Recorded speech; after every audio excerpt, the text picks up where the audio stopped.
So over at MLBTradeRumors.com, we have been running through the trade histories of general managers around the game. Today, I'm going to give you my take on the trade history of one in particular, Mike Hazen of the Diamondbacks. I'm going to give you my grade, and we'll see how it compares. Before we dive into that, please do head down below and hit that subscribe button. We've got a lot more coming to you in the coming days and weeks and months. Let's get to it. Mike Hazen, general manager of the Diamondbacks, came over from the Red Sox organization where he had been a high-ranking baseball ops guy for quite some time and dove right in with a doozy of a trade. In fact, both his most recent trade and that first trade featured guys named Marte. The first one, Ketel Marte, ended up being the headliner, but when it happened, it was Marte and Taijuan Walker, the big right-hander. Both were seen as the two potential pillars of a long-term run of success in Arizona. As it turned out, Walker dealt with injury issues, never really fully got off the ground the way that had been hoped for over the long run. On the other side of that deal, it was looking good for the Mariners. They had Jean Segura playing at a high level, although not quite as high a level as he had in Arizona. And Mitch Haniger really was a quiet part of that trade at the time it happened, but blossomed into a really promising young player. Unfortunately, Haniger has been dinged up. At the moment, Ketel Marte definitely the number one piece of that swap, so Diamondbacks looking good there. The Starling Marte deal, it just happened. The season hasn't been played. We don't know how it would have played out, but solid on paper. A couple of young pitching prospects went back to Pittsburgh. The Diamondbacks have built a really nice farm system. They had pieces to deal from. So those two deals looking pretty good. And when you get deeper into the trade history of Hazen, the guy has pulled off so many interesting swaps over the years.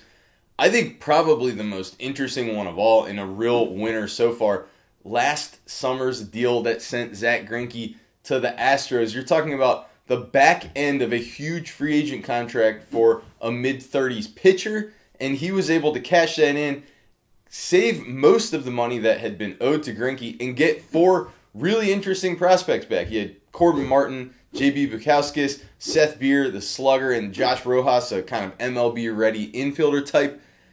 We don't know exactly what's going to come out of those guys, but hey, that's big-time prospect capital coming back to the Diamondbacks for what looked like a really rough contract for a time. Greinke obviously turned it around, but still getting out from under that money owed to him, that's a win. I'm sorry, folks. You got to count that as a win. Another one that I think we can put in the solid win camp, maybe not quite to the same level, is the Eduardo Escobar deal. He came over in 2018 at the trade deadline, and we don't really know what that cost the D-backs just yet. The top player going back in that deal to the Twins is a young righty named Jhoan Duran. He's now one of the Twins' top prospects, so we'll see. That may end up working out quite well for Minnesota. They've also got two younger guys who we don't yet really know what they're going to turn into in that swap. At the same time, Escobar had a really nice run with the Snakes down the stretch and ended up signing a really pretty team-friendly contract to stay around, so the deal definitely has worked out for Arizona's side as well. All right, now all trades can't be winners. No matter how good you are at your job as a general manager, you're going to throw in some duds, and Hazen has one pretty clear dud on his resume. That was the swap that brought in outfielder Steven Souza. Souza has had some pretty significant injury issues, really did not perform as hoped. Now, the headliner of that deal going back, Anthony Banda, you could say about the same for him. He's had some trouble. He's had some injuries. He hasn't really gotten much on the field value for the Rays just yet. At the same time, the guy's still young. He's still in the organization, and we don't yet know. He could be pretty useful. Plus, that deal had some other pieces. Nick Solak went to Tampa Bay from the Yankees, and the best player of all possibly in that swap looking forward is a lefty named Colin Poche. He didn't have an outstanding rookie year in terms of ERA, but the strikeout numbers are big. He looks like a heck of a useful pitcher for the Rays. You know they will deploy him in some interesting ways, so gotta chalk that one up as a dud for Hazen. But we still haven't gotten to arguably Hazen's two most productive deals, the two swaps that have been most valuable for the D-backs. First of all, that 2017 deal that brought outfielder JD Martinez down to Arizona. Now,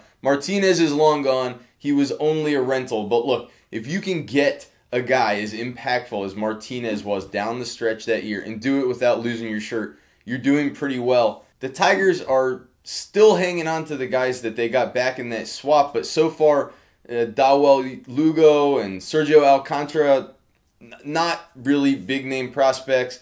We'll see. That could always turn around, but it seems like the Diamondbacks managed to get an enormous spark plug down the stretch without really giving up much at all. So big feather in Hazen's cap there. And then the Paul Goldschmidt swap, the exact opposite scenario. Of course, that one happened entering the final year of Goldschmidt's contract. It's always hard to deal a huge star franchise face like Goldschmidt, but the Diamondbacks did it. They came back with Carson Kelly and Luke Weaver. Also got a competitive balance draft pick, another prospect.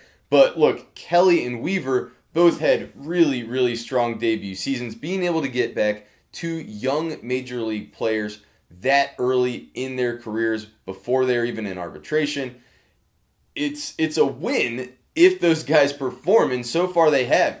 You know, you were looking at players that had long been hyped. You weren't quite sure. The Cardinals obviously were willing to give up on them, but so far the D-backs did their homework. Those two performed. Weaver had some elbow issues, but he has so far bounced back. So another big win there. Now, that brings us to one of the most interesting deals Hazen has pulled off, the only big deal that we haven't yet mentioned, and it's one that's really hard to grade at this point. But last summer, he swung a really interesting deal with the Marlins. It came in right at the end of the trade deadline, and it really didn't get much attention at the time because so much other stuff was going on, including that Greinke swap. But young shortstop Jazz Chisholm, who had been a really high-rising prospect and then had kind of fallen on some hard times, he went to Miami, bringing back young righty Zack Gallen. Gallen was really going in the exact opposite direction of Chisholm, had an enormous breakout season,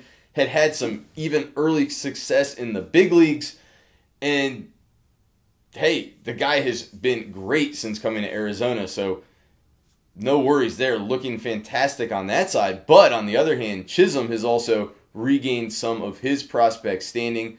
That one's just going to be fun to watch over the years. So that's my take broadly on Hazen's trade history. How about a grade? Go over to MLBTradeRumors.com. You'll see that the polls are sitting in that BA range. Obviously, people recognize that this guy has done a really nice job managing all the things going on down in Arizona. The team has been competitive. They've also been building up their farm system this whole time. I agree with all that. I'm giving him an A-. It's really strong work for Hazen, and the results have just been fantastic on the field. There's just no other way to put it. If you like this video, please run down and hit that like button, and please do drop into the comments. Let me know, what did I miss? What did I muff? What should we cover next time? All that. Happy to hear from you down below. Have a great day.